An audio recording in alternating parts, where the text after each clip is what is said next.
Hi, my name is Brad Dittmer. I teach in West Perry School District, which is a rural district with about 700 students in our 9 to 12 high school. I'm in my 12th year teaching high school English, mostly to juniors and seniors. But this year, my role has changed significantly. I'm currently teaching 2 sections of AP English Language and Composition, and working as the 6 to 12 gifted support teacher with a caseload of 34 students. As I fell into my new assignment, I enrolled in Millersville's Masters in Gifted Education program. Right now, I'm excited to grow as a debate coach and advisor for our Shakespeare troupe, and to begin offering new opportunities to West Perry's gifted and talented students. A little bit about me. My wife, Mandy, teaches middle school physical and life science down the hall from me, so we're that teacher couple.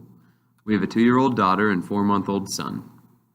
I coached volleyball for 11 years and have this year stepped down to pursue this master's degree and be with my kids. I still find time to garden, make wine, raise chickens and turkeys, keep bees, and hit up a rock and roll show now and then. I chose to answer the last prompt about Hattie's Tedx talk.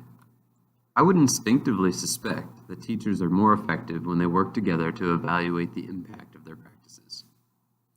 Unfortunately, at my school, SLOs are an embarrassment. Each teacher selects a lesson in which to use the same assessment as a pre-test and post-test. That's probably good practice if we want to know our students, but it hasn't become a norm outside of SLOs. The process we use is fraught with problems. Teachers create their own targets for growth, essentially placing an arbitrary and haphazard wager on their own end-of-year evaluations. Let me get that.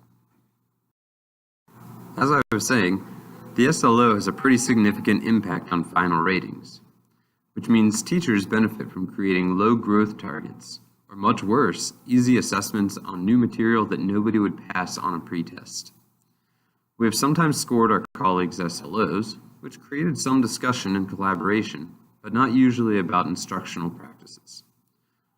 Our required SLOs focus on measurable growth with little regard for what Hattie calls the moral purpose question. What is impact?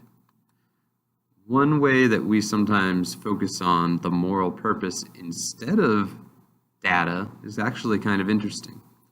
My English department has for 12 years debated the impact of SSR, sustained silent reading. Where expertise fits into those discussions is a mystery to me.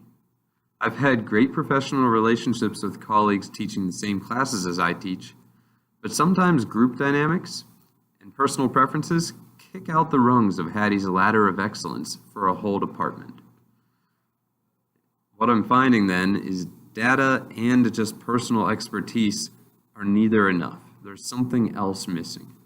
If only good research could tell us what to do with our knowledge of students. I wonder if there are any classes I could take to help me sort these questions out.